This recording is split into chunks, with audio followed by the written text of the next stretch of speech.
UC La Familia de la Pontificia Universidad Católica de Chile, queremos darles la más cordial bienvenida a este nuevo ciclo de conversatorio que hemos organizado. Nos convoca hoy un tema de profunda relevancia social y humana, un tema que tiene que ver con nuestra cultura, con nuestro bienestar como padres y madres y con el bienestar de nuestras futuras generaciones. Este espacio lo hemos titulado Ciclo de conversatorios, tensiones, avances y retos en la crianza contemporánea. Las tensiones que sentimos al momento de confrontar lo que nos dicen los especialistas, la sociedad, nuestro entorno y en relación a nuestra realidad al momento de criar. Avances, pues los especialistas han desarrollado áreas que antes no existían, ni nos imaginábamos, y nos han entregado luces y herramientas certeras para colaborar en nuestra labor como padres y madres. Y finalmente retos, pues cada día aparecen nuevos desafíos, tanto externos como internos a la familia y a los niños, a nosotros mismos. Para el lo anterior hemos invitado a 10 expertas en el campo, quienes aceptaron participar con nosotros y les agradecemos desde ya poner su conocimiento al servicio de la familia.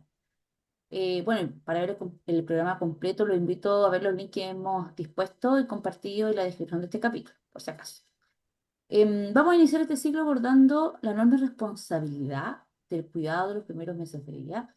Pero antes de comenzar y presentar a nuestra invitada, queremos comentarles que la asistencia a estas charlas es certificada. Aparecerá el enlace del formulario que van a tener que rellenar durante la transmisión de este canal. Vamos a dar inicio entonces a este primer capítulo del conversatorio, el cual se llama Cuidado y crianza desde los primeros meses de vida. Y para ello hemos invitado a una experta, ella se llama Francisca Pérez, ella es licenciada en psicología por la Universidad de Chile, es terapeuta familiar y de pareja por el Instituto Chileno de Terapia Familiar, doctora en psicoterapia por la Universidad de Chile, por la Pontificia Universidad Católica de Chile y la Universidad de Heidelberg. Actualmente es académica del Departamento de Psicología de la Universidad de Chile y sus principales líneas de investigación son infancia temprana, específicamente apego infantil, interacciones familiares, diádicas, trastornos de regulación y depresión parental.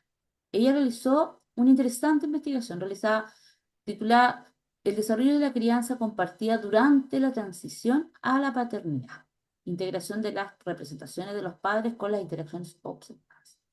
Ella nos va a contar un poco esta investigación y quizás otras cosas más. Así que recibámosla, Francisca, bienvenida. Hola Alejandra, muchas gracias por la invitación. Muy contenta de poder compartir con ustedes algunas de las reflexiones, ¿no es cierto?, que ya vengo teniendo hace varios años a partir de la investigación y de la clínica.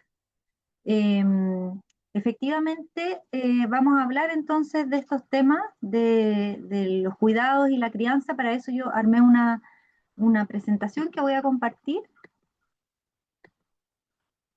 ¿Se ve? ¿Sí? Perfecto, se ve perfecto. Ya, súper. Les cuento que estas ilustraciones que nos van a acompañar estos primeros 20 minutos en los que voy a estar contándoles un poco de este estudio y otras reflexiones en relación al tema de los cuidados y la crianza en los primeros meses. Son unas ilustraciones que son de nuestro libro Coparentalidades, de la editorial Cuarto Propio. La ilustradora es Cecilia Almarcia, ¿ya? Eso, ahí les dejo también, van a tener mi correo, mi cuenta de Instagram por si quieren ponerse en contacto. Entonces, vamos a partir, a ver. Ahí.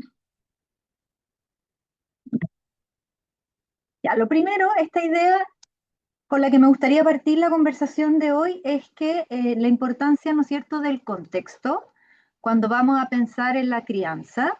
Y con el contexto nos referimos principalmente a las relaciones que van a rodear, ¿no es cierto?, a la mujer gestante, a la pareja, ¿no es cierto?, gestante, si es que la mujer está en pareja.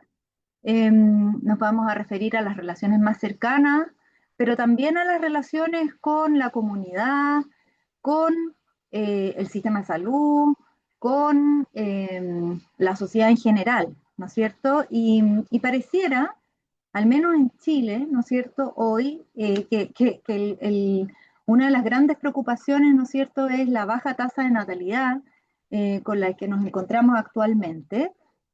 Pareciera que este contexto en el que nos encontramos eh, implica en algún lugar para las mujeres y nuevas familias, ¿no es cierto?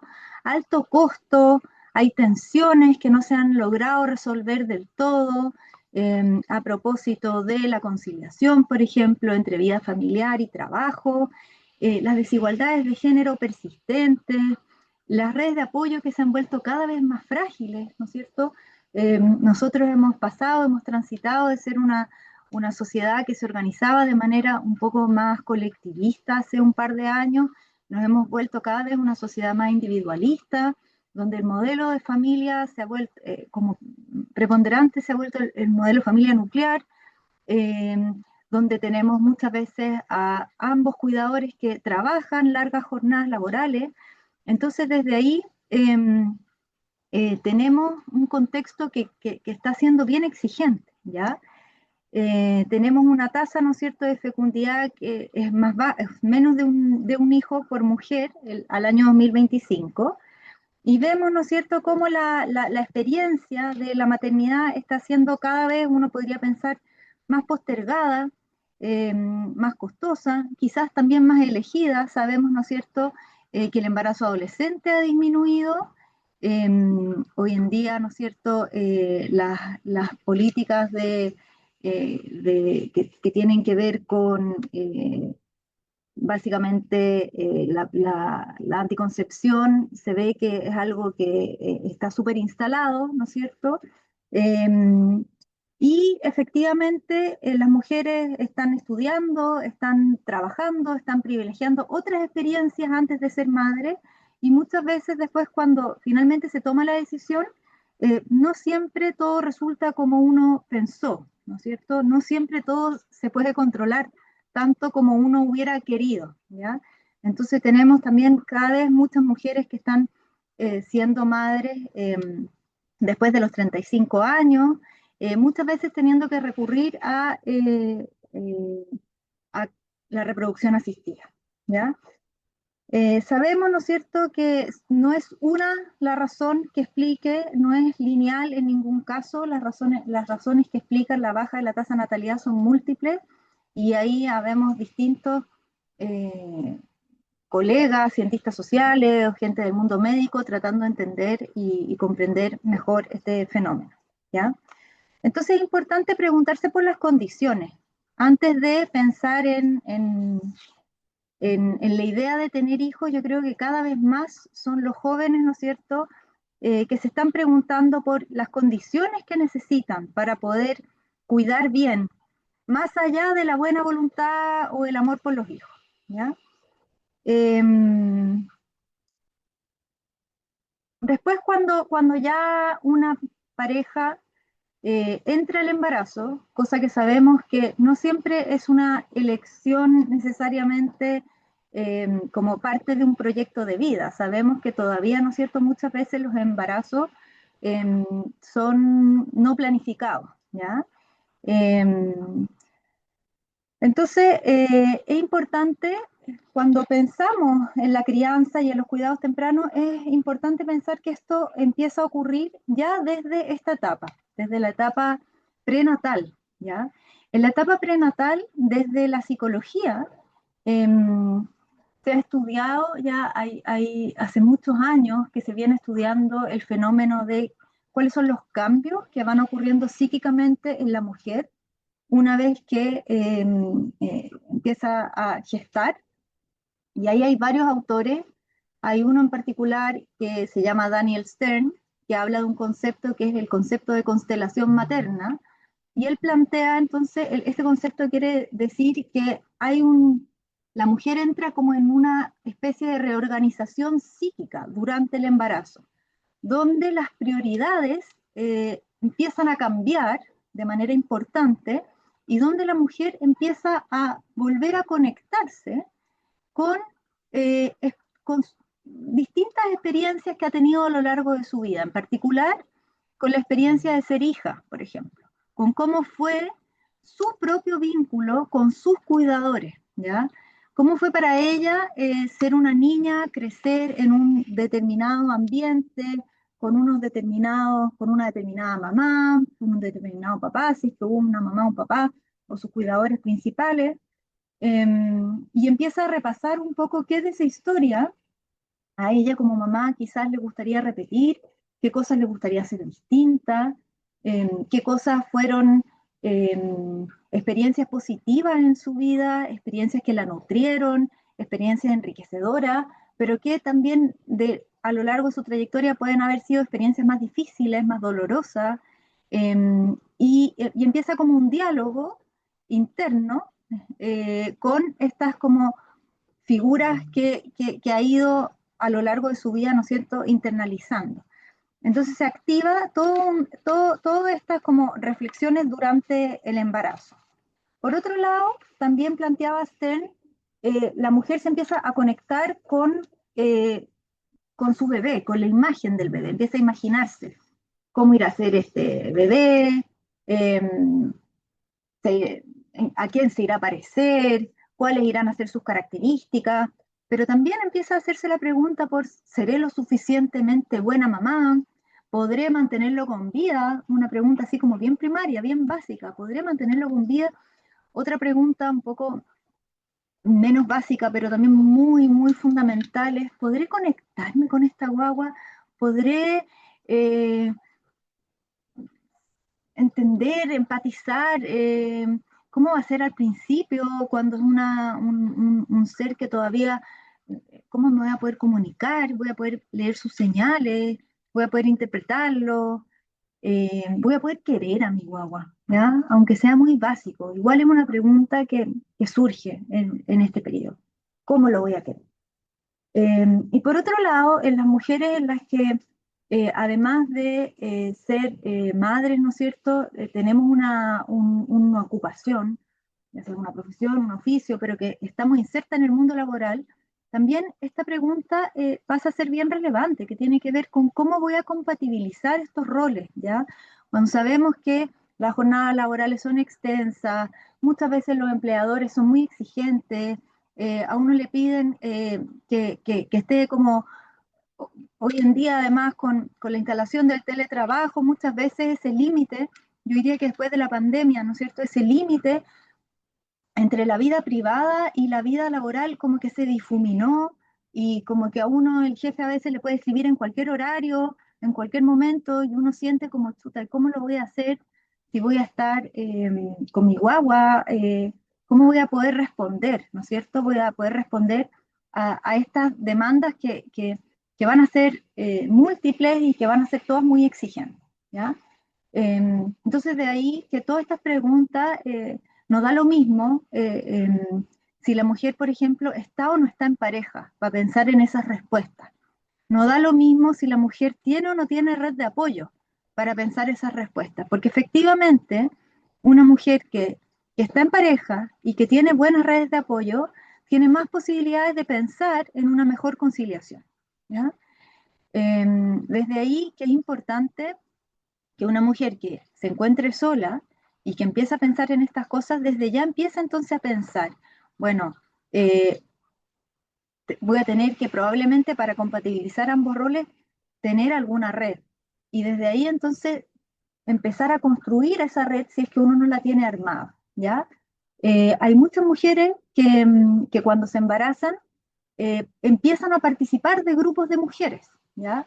De redes que a veces la misma matrona a uno la puede poner en contacto con otras mujeres gestantes, a veces también pasa en el postnatal que las mujeres se conocen en otros espacios que van con sus guaguas y esos grupos de apoyo la verdad es que se ha visto que tienen un rol súper importante en poder pensar la construcción de esta red, ¿ya?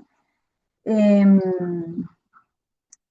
bueno, es interesante pensar que estos fenómenos no solamente ocurren en la mujer. Este proceso de reorganización psíquica se ha visto que también cuando hay un hombre que acompaña y que es pareja eh, y que se involucra en el periodo de la gestación, se ha visto que los hombres también pasan por esta reorganización psíquica, ¿ya?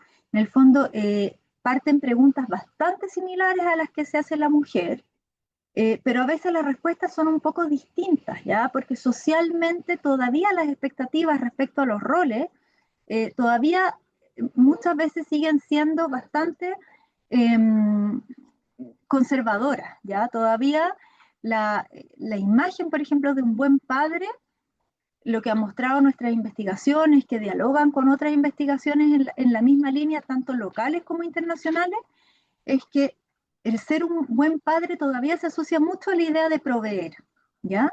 O sea, un buen padre es el que puede parar la olla, el que va a ayudar a la familia a llegar a fin de mes, el que va a proveer las condiciones materiales para que su pareja pueda estar en buenas condiciones con su guagua. Entonces, todavía a rato la figura del padre sigue siendo culturalmente vista como más que todo un sostén para que la mamá pueda ejercer principalmente el rol de cuidadora.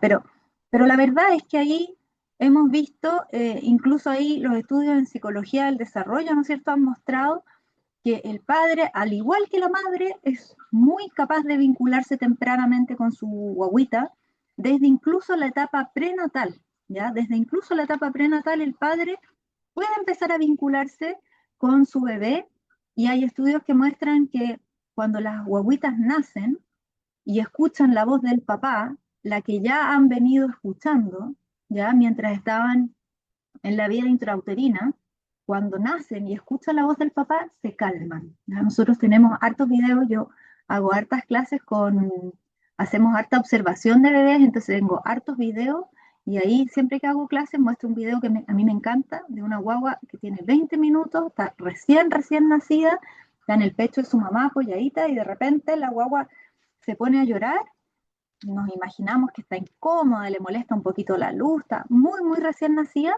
y ahí se acerca el papá. Y el papá le habla a la mamá y le dice algo a la guaguita y la guaguita es impresionante, como escucha la voz del papá e inmediatamente se calma.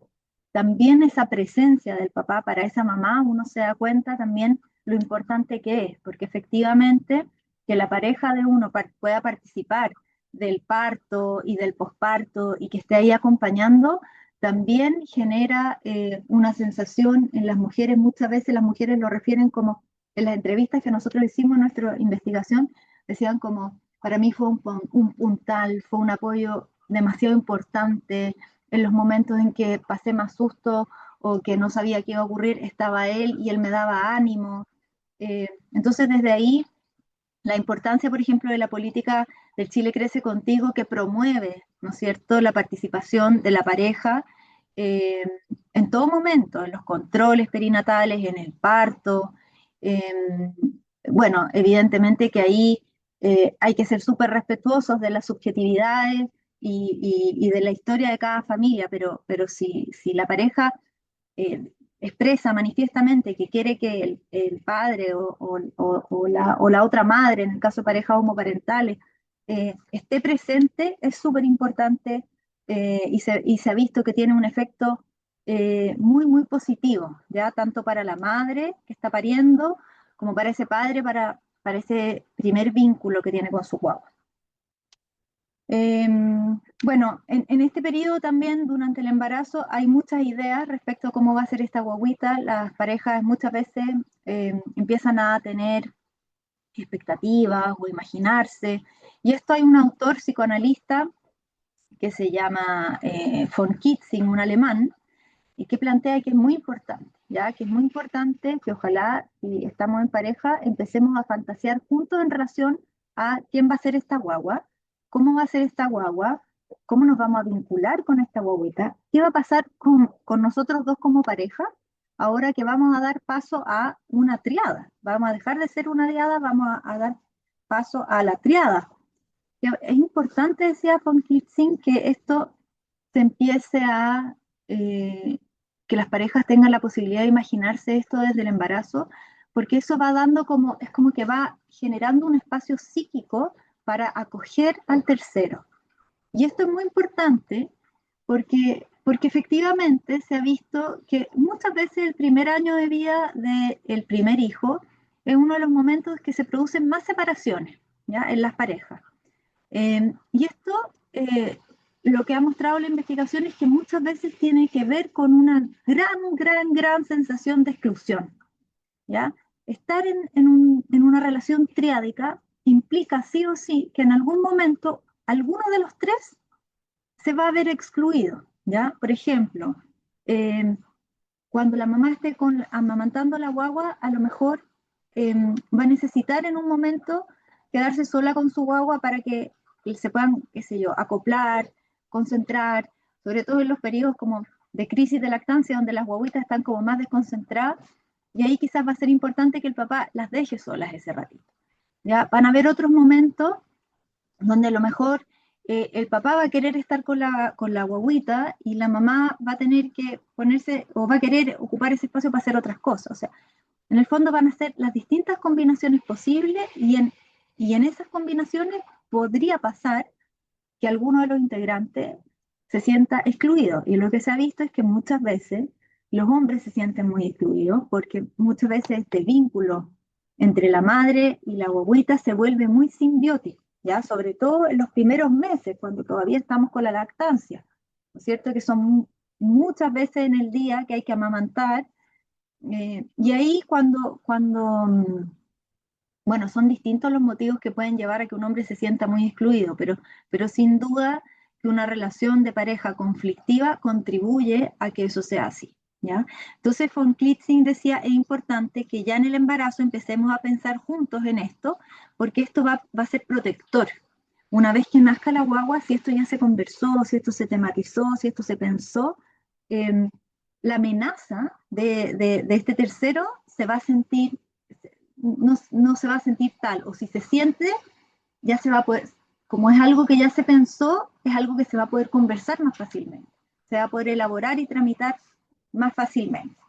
Eh, entonces desde ahí es importante conversar de este bebé, de dar espacio a la triada, y también pensar que cuando nace el bebé, muchas veces el bebé real no se parece necesariamente a todo lo que uno se imaginó, ¿ya? Entonces, a veces las guaguitas tienen un temperamento más difícil de lo que uno se imaginó, tienen más problemas para ajustarse a la lactancia, duermen peor de lo que uno llegó a imaginárselo, o a uno nadie a uno le advirtió que la cosa iba a ser así, y la verdad es que se ha visto que los primeros meses, uno de los primeros desajustes o más importantes tiene que ver justamente con los procesos fisiológicos de las guaguitas, porque las guaguas nacen con mucha inmadurez, entonces necesitan mucha corregulación, o sea, como cuidados permanentes, sobre todo los 3 primeros meses.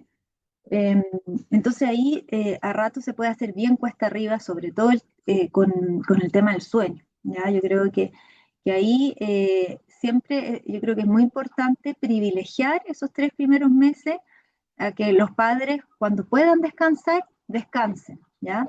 Y bajen un poco el ritmo, ¿ya? Es importante ahí, por ejemplo, hay culturas que promueven que la cuarentena efectivamente sea en casa, sea con ambos padres presentes, o sea, por eso en muchas culturas hay permisos postnatales que para que ambos padres estén en casa y puedan bajar efectivamente el ritmo, ¿ya? Para poder irse acoplando a esta guaguita, puedan ir respondiendo a esta guaguita y esa interacción vaya pudiendo irse como construyendo sobre una base más tranquila, menos acelerada, menos estresada, eh, porque sabemos que eso es súper protector finalmente. Cuando estamos más tranquilos somos más capaces de leer mejor a nuestras guaguas, de responder, de responder de manera más atingente, más sensible.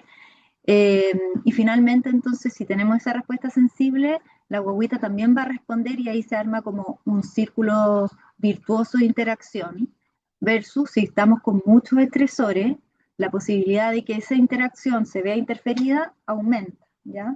Entonces, desde ahí no da lo mismo, por ejemplo, las políticas de postnatal, ¿ya? Los permisos de postnatal, no da lo mismo. Y yo siempre he pensado que es muy importante que así como la mujer está en la casa, también es muy importante que si tiene una pareja, que su pareja también pueda estar por lo menos los primeros meses, ¿ya?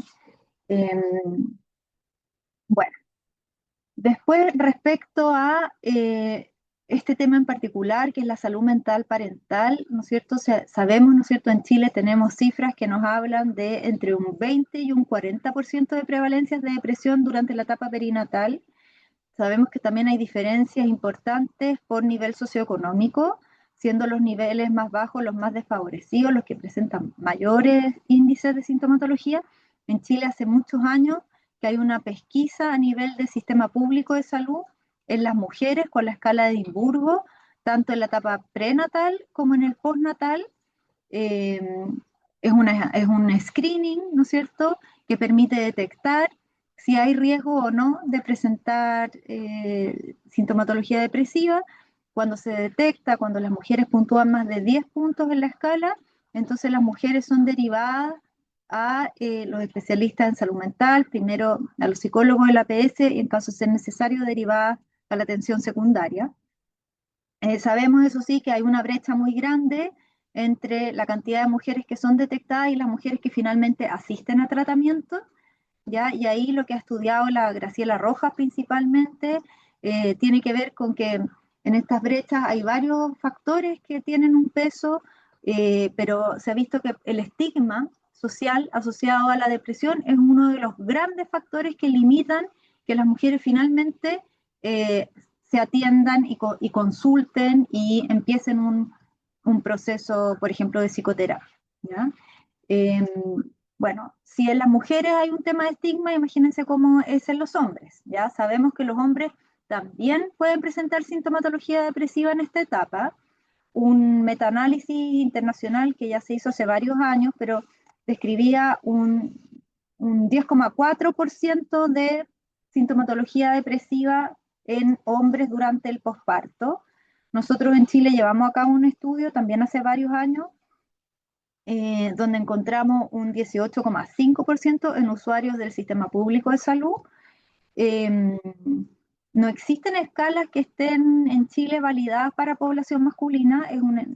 Hay una primera validación de una escala que nosotros hicimos el año pasado para la etapa prenatal. Es una escala que desarrolló un equipo italiano que evalúa justamente la sintomatología en los hombres durante la etapa perinatal, que es un poco distinta a lo que nos pasa a las mujeres, ¿ya? Los hombres en general, y esto tiene que ver mucho con la socialización de género, cuando presentan depresión, no es necesariamente, la expresión no es necesariamente a través de la tristeza o la falta de energía o las manifestaciones más típicas de la depresión, sino que los hombres en general cuando tienden a presentar problemas como afectivos, lo manifiestan más bien a través de o irritabilidad o conductas evasivas, o a veces se ponen, por ejemplo, a propósito de lo evasivo, muy trabajólicos o empiezan a hacer mucho deporte, de manera tal de como no es de pasar el menos tiempo posible en la casa.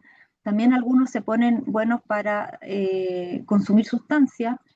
Eh, y otros les pasa que somatizan, ¿ya? Entonces les duele algo, ¿ya? Y consultan, pero no por que piensen que están deprimidos, sino porque tienen un dolor de pecho que no se les quita, ¿ya? En general, nosotros hicimos un estudio cualitativo también para ver cómo las representaciones que tienen los hombres en relación a la depresión, y en general los hombres asocian a la depresión las manifestaciones más graves de la misma, es decir, ellos piensan que uno está deprimido cuando uno tiene ganas de, como ideación suicida. Ahí recién ellos pensaban, estoy deprimido. Pero todas las manifestaciones previas, que en realidad es cuando uno debería consultar para prevenir llegar a ese estado tan grave, digamos, ellos como que no las registraban o no las consideraban lo suficientemente relevantes como para ir a consultar, ¿ya? Entonces se ha visto que en general la salud mental de ambos miembros de la pareja está súper correlacionada y codeterminada. Cuando hay una mujer que se deprime, lo más probable es que su pareja también se vaya a deprimir, pero las maneras de manifestarla de uno y de otro hay diferencias de género, ¿ya? Y eso es importante poder verlo. Y es importante reconocer que tanto las mujeres como los hombres nos podemos deprimir, porque se sabe que cuando estamos ambos deprimidos, bueno, el efecto en el vínculo que tenemos con nuestra guaguita y los efectos finalmente en el desarrollo de esa guaguita o sea, el efecto negativo va a ser mucho más alto. ¿Ya? Entonces, así como pesquisamos a las mujeres, también es importante que pesquisemos a los hombres y que en caso de que un hombre manifieste sintomatología, también pueda recibir tratamiento de manera oportuna. ¿Ya?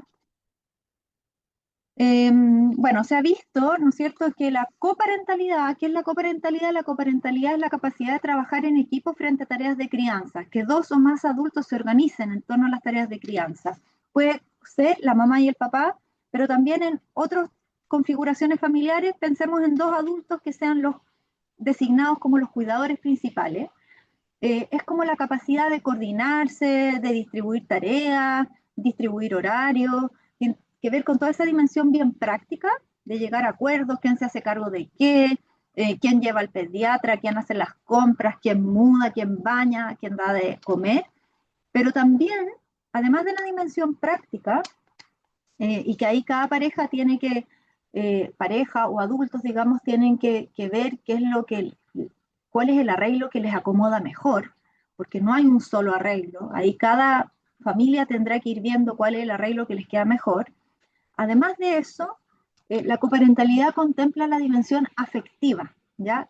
¿Qué tanto yo valoro el aporte de mi compañero o compañera de crianza? Es decir, eh, qué tanto a mí me importa incluirlo porque siento que él o ella contribuye a que la crianza sea una experiencia más positiva, ¿ya? Entonces, ¿qué tanto yo lo valoro? ¿Qué tanto solidarizo con él? ¿Qué tanto lo apoyo a él o a ella? ¿O qué tan apoyado me siento yo por él o ella? Entonces, la coparentalidad también implica como la alianza y el nivel de solidaridad que hay entre los adultos, ¿ya? Eh, entonces, aquí un poco es importante que estos son arreglos que son caso a caso, que cada familia tendrá que buscar su mejor arreglo, pero es importante que exista una sensación de justicia y de solidaridad, en la medida en que esos componentes, independiente de que no hagamos exactamente lo mismo, independiente de que quizás la distribución no es necesariamente corresponsable, es decir, quizás no es quizás 50-50, pero si sentimos que ambos somos valiosos y que ambos aportamos de manera significativa a la crianza, entonces en general se habla de que hay una coparentalidad que está funcionando de manera positiva. Y lo que se ha visto es que la coparentalidad cuando funciona así, es un tremendo factor protector para la salud mental, ¿ya? Eh, Hay estudios, ¿no es cierto?, que muestran, por ejemplo, en Chile se ha estudiado el fenómeno del burnout parental. Nosotras lo estamos estudiando con Josefina Escobar, que entiendo que también les va a venir a hablar. Estamos ahora en un segundo Fondecita acerca del tema y ahí cada vez aparece la coparentalidad como un factor protector, ¿ya? Frente a el agotamiento parental, ¿ya? Porque la crianza sabemos que a ratos puede ser bastante agotadora. Bueno, es importante pensar que en Chile en particular, ¿no es cierto?, sabemos que el postnatal son más o menos 5 meses y medio, ya coincide con el tiempo que se recomienda para la lactancia exclusiva.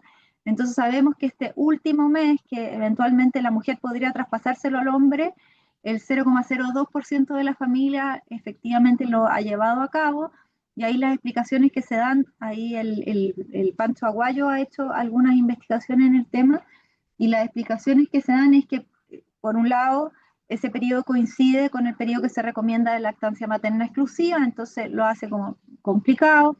Por otro lado, hay ciertas como barreras que tienen que ver con el mundo laboral, que hace que para los hombres sea difícil pedir estar un mes fuera, entre otros, ¿ya? También todavía ahí hay como ciertos como barreras también como más culturales que tienen que ver. Eh, entonces desde ahí sabemos que en general es la mujer la que está en la casa todo ese tiempo, y cuando se termina el postnatal y llega el momento de tener que volver al trabajo, sabemos que es un momento que para muchas mujeres genera mucha ansiedad, ¿ya? Y es típicamente un momento en que las mujeres consultan, ¿ya? Eh, Consultan porque a veces sienten que no se sienten preparadas para volver. Consultan porque sienten que su hijo o hija, no es que sientan, sino que la pediatra les ha dicho que su hija o hija tiene alguna condición de salud y que va a ser necesario quizás alargar ese postnatal. Entonces, eso también, pensar, bueno, vamos a tener que alargarlo, cuánto tiempo, cómo lo vamos a hacer, también puede ser generador de ansiedad. Entonces es súper importante que ojalá las mujeres con sus parejas o si están solas, pero hayan planificado esa vuelta, ¿ya? Porque sabemos que esa vuelta es generadora de ansiedad, ¿ya? ¿Con quién voy a dejar a mi guagua? ¿Quién la va a cuidar? ¿Cómo hacemos si mi guagua todavía no está ingiriendo alimentos sólidos y está todavía dependiendo de la lactancia materna? Em, cómo, cómo me aseguro que va a estar bien, que no le va a pasar nada. Si mi guagua es tan chiquitita, si le pasa algo no voy a tener cómo darme cuenta porque no habla. ¿Qué hago? Pongo cámaras en la casa, lleno de cámaras. eh, bueno, y cómo establecemos relaciones de confianza con otros si lo estoy controlando todo el rato. Es difícil, es difícil. Entonces, por eso yo creo que es un momento bien generador de ansiedad. Entonces, ahí la recomendación es que ojalá esa red de apoyo se haya construido antes, ¿ya? Yo les hablaba en la etapa prenatal, que es uno de los temas que aparece, ¿no es cierto? Ojalá sean temas que uno vaya resolviendo de antes y que uno más o menos tenga claro, bueno, a quién le voy a dejar a mi guagua, que sea una persona de confianza, ¿no es cierto? Eh, ¿Qué alternativas tengo? Bueno, y por eso también la ley de sala cuna es tan relevante, pues, porque sabemos que efectivamente al no existir los apoyos a veces de parte del Estado también, eh, las mujeres muchas veces terminan optando por quedarse ellas en su casa, ¿ya?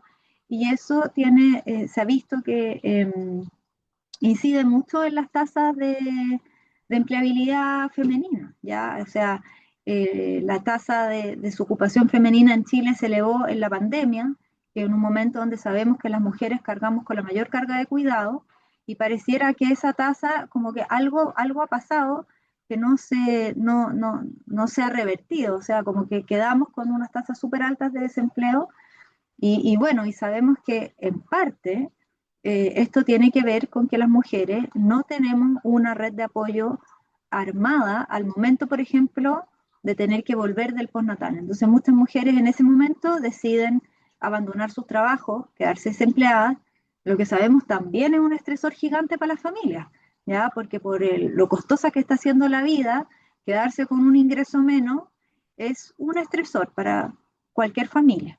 ¿Ya? Entonces, desde ahí que es importante que como sociedad pensemos a propósito de los elementos contextuales, cómo facilitamos este tránsito, cómo ayudamos a las familias en ese momento, eh, para que efectivamente tengamos apoyos que sean, eh, que resulten ser efectivos, ¿no es cierto?, para las familias y podamos garantizar entonces el cuidado de nuestros niños y niñas. Por último, para terminar y abrir la conversación, ¿no es cierto?, con la Ale y con las preguntas que ustedes nos fueron enviando, yo quería ponerles esta imagen, ¿ya? Que un poco aquí con la Cecilia, que es la artista que hizo estas ilustraciones, queríamos reflejar un poco la idea de la ambivalencia, ¿ya? La idea de la ambivalencia cuando estamos a cargo del cuidado de otra persona, ¿ya? Que si bien puede ser una experiencia maravillosa, puede ser una experiencia transformadora, o sea, lo es de todas maneras. También sabemos que puede ser una experiencia muy agotadora, puede ser una experiencia que nos conecta con etapas previas de nuestra vida que pueden ser dolorosas. Por ejemplo, si tenemos una relación conflictiva o difícil con nuestros propios cuidadores, cuando sentimos que, por ejemplo, no logramos armar una red de apoyo porque no tenemos una buena relación o porque nuestros propios padres no son personas en las que nosotros confiemos, o cuando nos damos cuenta que estamos bien solos, que en realidad teníamos muchas ganas de traer hijos al mundo, pero al momento de compatibilizar el cuidado con el trabajo, chuta, con quién dejamos a nuestros niños y nos damos cuenta que no tenemos en quién confiar para delegarle esa tarea, darse cuenta de todo eso, la verdad es que puede ser muy desolador, ¿ya? Muy duro. Entonces, yo creo que es importante pensar que la crianza desde etapas tempranas tiene esta cualidad, esta característica, que es la ambivalencia. Eh, por ejemplo, muchas madres o padres podrían decir, me he sentido derrotado, pero a la vez profundamente enamorada de mi hijo. ¿Ya? También frases como me he sentido sobrepasado, pero también he sentido que me he transformado. Eh, a ratos he querido arrancar, pero a la vez quedarme. O sea, quiero estar lejos, pero a la vez no puedo estar lejos porque necesito saber. Entonces, eh, la crianza le lleva, digamos, es con ambivalencia. Es importante poder sostener esa ambivalencia y una buena manera de sostener esa ambivalencia es poder hablar de esto, poder sentir que no sentirse raro ni en falta, ni que uno no lo está haciendo lo suficientemente bien por sentir esto, sino que reconocer que esto es algo que nos pasa a todos, que es una experiencia tremendamente humana y que en la medida en que nos podamos acompañar de otros y otras, esto se hace mucho, mucho más llevadero y gratificante. Eso, con eso me gustaría terminar. Los invito a leer nuestro libro que les comenté al principio, ahí se los dejo. En este libro recopilamos algunas de viñetas de las entrevistas que hicimos en el Fondesit. Es un libro que es de difusión, está principalmente pensado para parejas que están transitando la parentalidad. Eso. Voy a dejar de compartir pantalla entonces.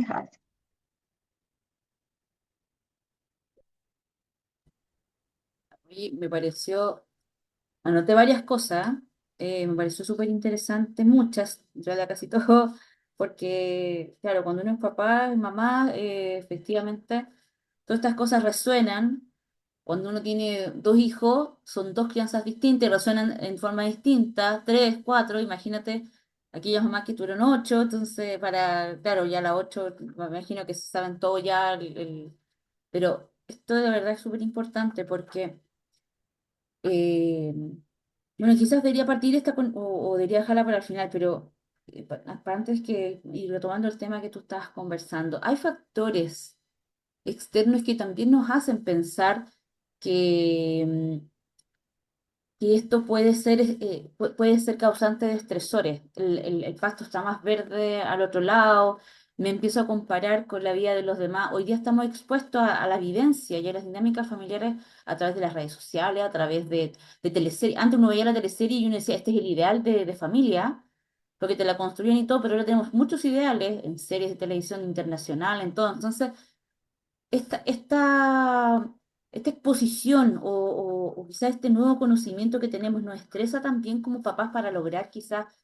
esas metas y no las planteadas como al inicio, como cuando uno empieza, o al revés, uno cuando se plantea las metas antes de que nazcan nuestros hijos, tiene que ver también con esto de que, oye, es que quiero que haga esto pensando obviamente en lo que ya había visto. No, no sé si eso lo pudieron ustedes también evaluar. Sí, súper interesante, Ale, la pregunta que haces, que yo creo que ahí nosotros no nos metimos específicamente, por ejemplo, yo creo que ahí el tema de las redes sociales tiene un rol súper importante a propósito de estos modelos, ¿ya? No fue algo que nosotros nos metiéramos específicamente a indagar en el estudio. Yo creo que sin duda para las próximas investigaciones que hagamos lo vamos a tener que poner sí o sí dentro de las preguntas, porque es algo que aparece permanentemente, ¿ya? Yo misma no lo he estudiado, pero sí tengo colegas acá en el departamento de sociología, por ejemplo, que han hecho estudios a propósito de lo que pasa en los chats de apoderados, por ejemplo, ya de colegio, donde ahí como que se instalan ciertas como referentes de cómo hay que hacer las cosas, se instalan ciertos modelos eh, que se ha visto muchas veces hacen que muchas familias entren en esta lógica, como de alcanzar este modelo que además no es explícito, no es algo que quede como explícito, sino que queda mucho en el supuesto. Entonces se ha visto que efectivamente estos grupos finalmente se vuelven un estresor más, en vez de transformarse como en la red de apoyo que uno dice, ay, qué bueno que estoy conectada con los otros papás, más que ser una red de apoyo que acompañe, que sostenga, que, que sostenga esa ambivalencia, más bien como que disparan como la sensación de estar en falta, la sensación de no lo estoy haciendo lo suficientemente bien. Y yo creo que una cosa que yo he visto que ha pasado en nuestra generación, los adultos que ahora tenemos hijos que están en etapa escolar, es que también hoy en día los papás están mucho más encima, ya mucho más encima, mucho más controlando todo, muy distinto a como nos criaron a nosotros. Exacto. Entonces también ahí las mujeres que estamos en todos estos roles múltiples, estamos en la oficina, pero a la vez estamos en el WhatsApp y vemos cómo están las mamás súper pendientes, yo creo que eso a la larga se vuelve un estresor más. Entonces yo creo que parte de los aprendizajes que tenemos que hacer las nuevas familias es cómo también le ponemos como filtro o límite a toda esa influencia del mundo externo que a rato puede ser súper agobiante. De hecho, creo que hay una investigación de Camila Moyano que habla justamente Sí, del impacto. ella es la Sí, colega del Departamento de Sociología que estudiaba este tema, la Camila Moyano. Sí. sí, gran amiga mía. Oye, ya, entonces ahora voy a partir desde el principio, me voy a devolver. Es que tenía unas preguntas para poder entonces conciliar. Y esto quizás voy a unir dos preguntas porque como que ahora me dejaste como en círculo.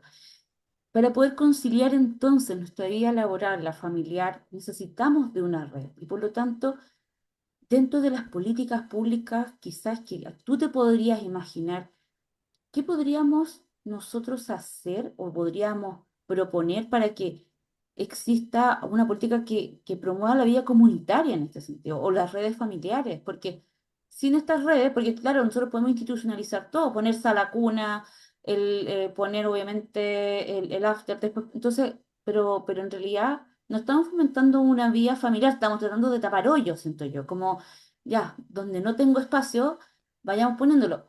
Obviamente vamos a tener que utilizar de esta institución en algún momento, pero lo ideal es justamente lo que tú decías, no estresarnos, no ponernos alcanzar ciertas metas, sino que también poder decir, y una frase súper buena que tú dijiste en un momento como retroceder, como decir, ¿sabes qué? No nos estresemos con esto, o sea, avancemos como a nuestro ritmo, como el bajar un poco la velocidad. De ahí te la dejo. ¿Qué te imaginas tú?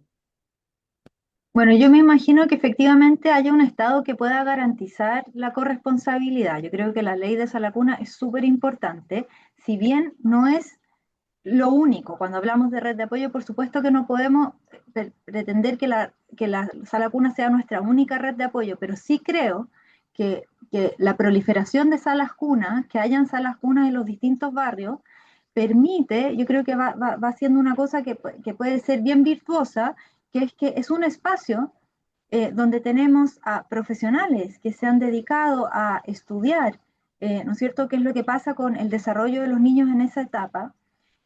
Sabemos que para muchas familias tener ese apoyo es fundamental, porque a veces en las casas uno no tiene ni el tiempo ni el espacio, a veces ni los recursos para poder estimular a los niños. Entonces, saber que uno va a tener ese espacio garantizado por el Estado, que uno va a poder llegar y tu guagüita va a estar bien cuidada por gente que se ha preparado, donde va a haber un espacio físico, donde va a haber una cierta rutinas de alimentación, donde van a estar las condiciones, ¿no es cierto?, para que esa guaguita se pueda desarrollar.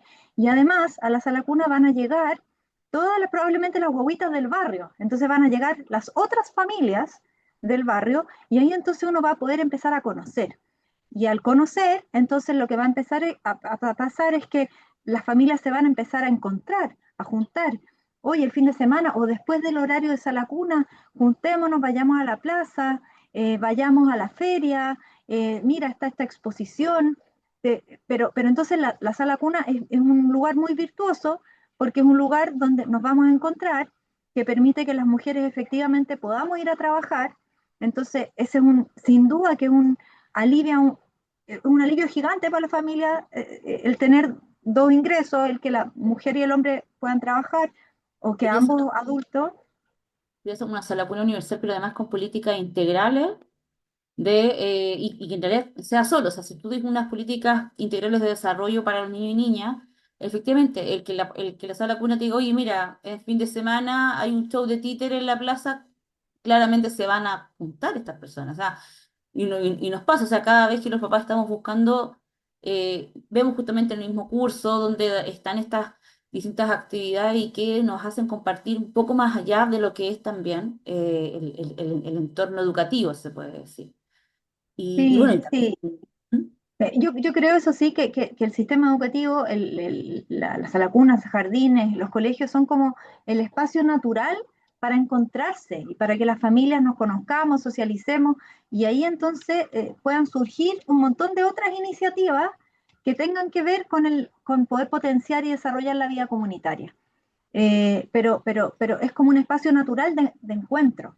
Entonces, Mm. desde ahí que me parece que es súper importante que, así como se sabe que los colegios efectivamente son un lugar que pueden ser súper protectores para los niños, claro, sin duda tenemos casos aislados que han sido súper mediáticos, que han pasado hace poco, donde uno dice, chuta, ¿qué está pasando en los colegios?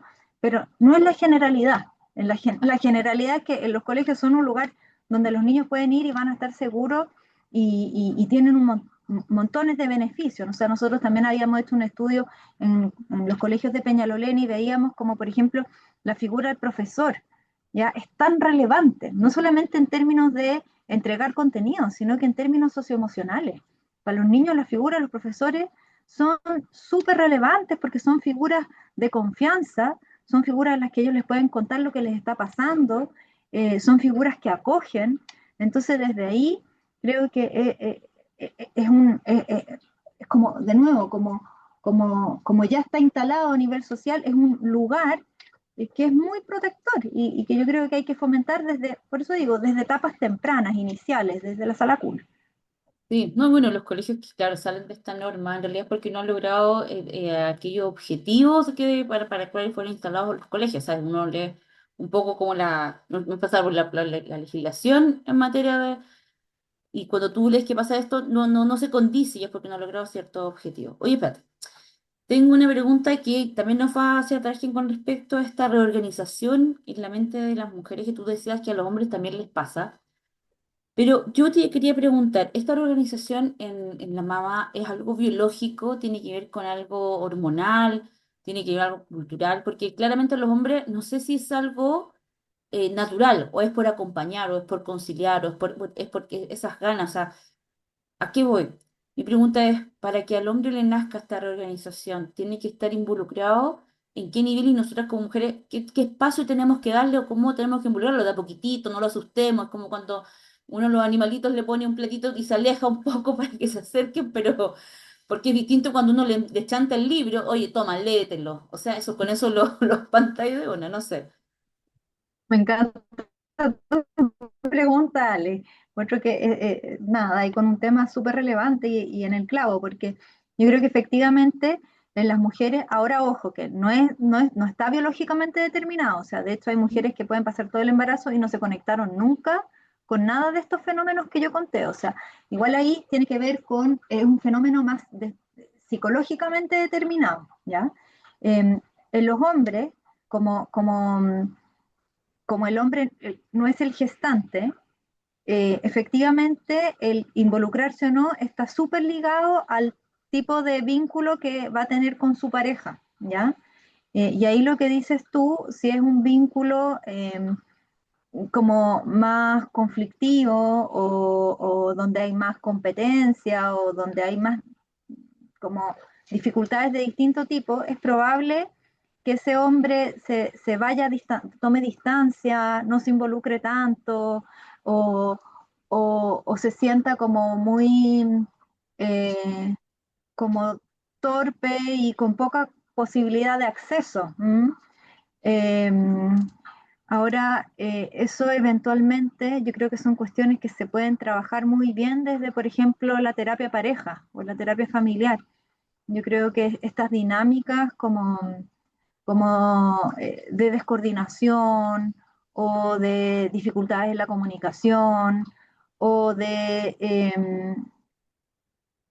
creo que muchas veces los problemas de pareja tienen que ver con que yo tengo una cierta expectativa respecto a lo que tiene que hacer el otro, a lo que tengo que hacer yo, entonces nos llenamos como de supuestos y conjeturas que nunca después como que las explicitamos.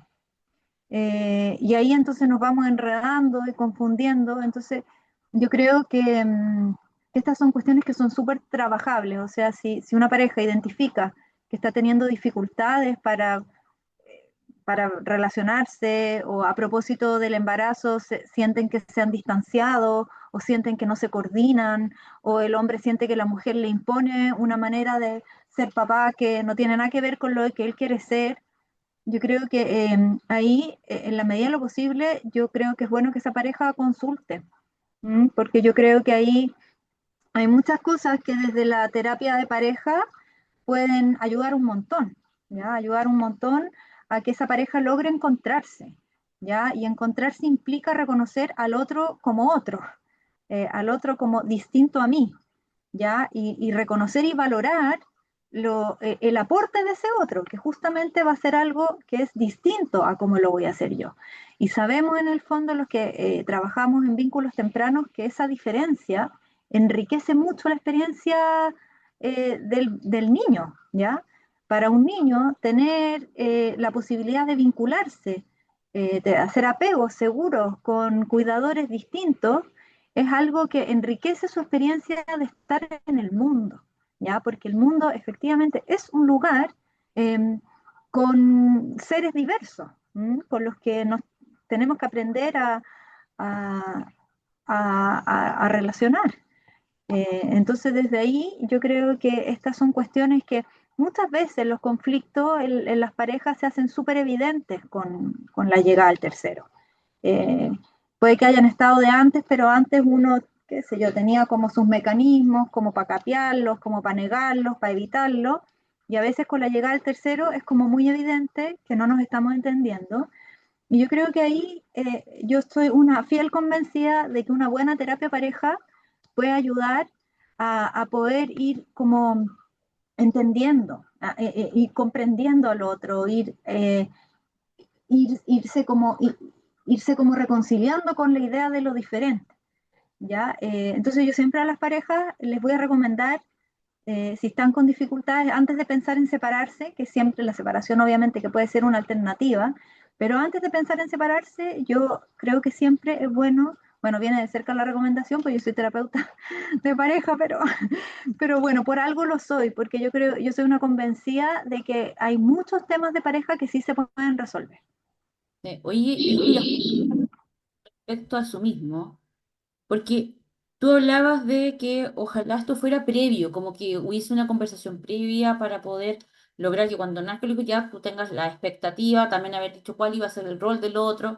¿Qué pasa post? O sea, cuando ya me equivoqué, me imagino que efectivamente uno podría ir a una terapia de pareja, pero ¿qué pasa cuando, no sé, quizás también pensando en política pública, quizás cuando uno se embarace y uno empiece, claro, ahí con tu pareja a las distintas sesiones, o sea, van muchas sesiones a la ecografía y eso, quizás también sea bueno que en una de estas sesiones la matrona o el ginecólogo puede decir, ¿sabes qué? Oye, tienen que conversar esto y te pasa una cartilla como de cosas que teníamos que conversar, porque bueno, veces de verdad no es que exista la mala voluntad, sino que la ignorancia de pensar que tengo que pensar en esto, o sea, como el decir, oye, qué importante, en realidad no, esto ni siquiera lo habíamos pensado en el nombre, revisamos el registro civil, que en el más repetido, eso es como lo más importante, o después los exámenes, cómo cubrimos, pero en realidad esto es súper importante porque justamente es para el desarrollo, obviamente, de tu hijo o hija, pero también después como la relación de pareja, cómo se va llevando como padre, esta Sí, coparentalidad.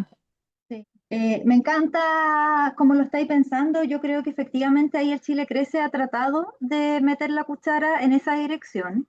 De hecho, los programas que se promueven de paternidad activa o paternidad positiva o basado en el modelo triple P o el Nadie es Perfecto, que era el programa que estaba dirigido específicamente a los papás, eh, está pensado justamente para poder acompañar a las parejas para que justamente se puedan ir haciendo estas preguntas y puedan ir pensando más allá de las cosas prácticas, ¿ya? De las cosas prácticas que tantas que hay que hacer cuando van a hacer una guagua. Yo creo que, y ahí la implementación del Chile Crece ha sido como, en general, como pasa con los programas, cuando después pasan a depender de los ministerios, ha sido, en algunos consultorios ha funcionado súper bien y ha sido súper bien evaluada la política, pero en otros no. Eh, lo que yo me ha tocado escuchar a mis colegas que están en la APS trabajando es que a veces sienten que, claro, que se espera que ellos sepan y acompañen, pero no han recibido las capacitaciones o no tienen la formación o sienten que no tienen como las condiciones como para poder efectivamente llevar a cabo los talleres o que los talleres muchas veces coinciden con los horarios laborales, entonces los papás no asisten. Eh, bueno, yo creo que ahí el tema de las atenciones online y qué sé yo flexibilizó y ha permitido llegar más.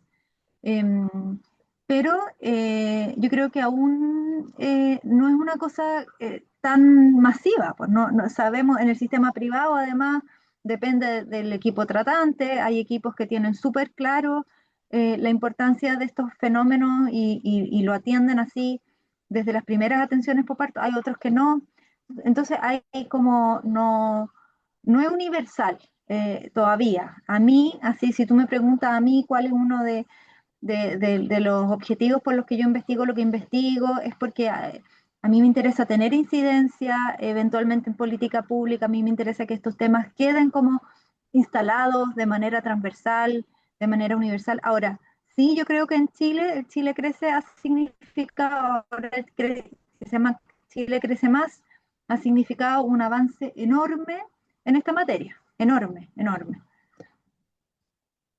Sí, no, y de verdad yo creo que avanzar, yo creo como en algo más universal. Pero claro, no todos les llega el Chile Crece Contigo, y yo creo que es súper importante. O sea, No, es una política no. universal, pero lamentablemente está mal implementada en muchas partes. Oye, ya yo creo que la última pregunta, Claro, y al sistema privado no llega.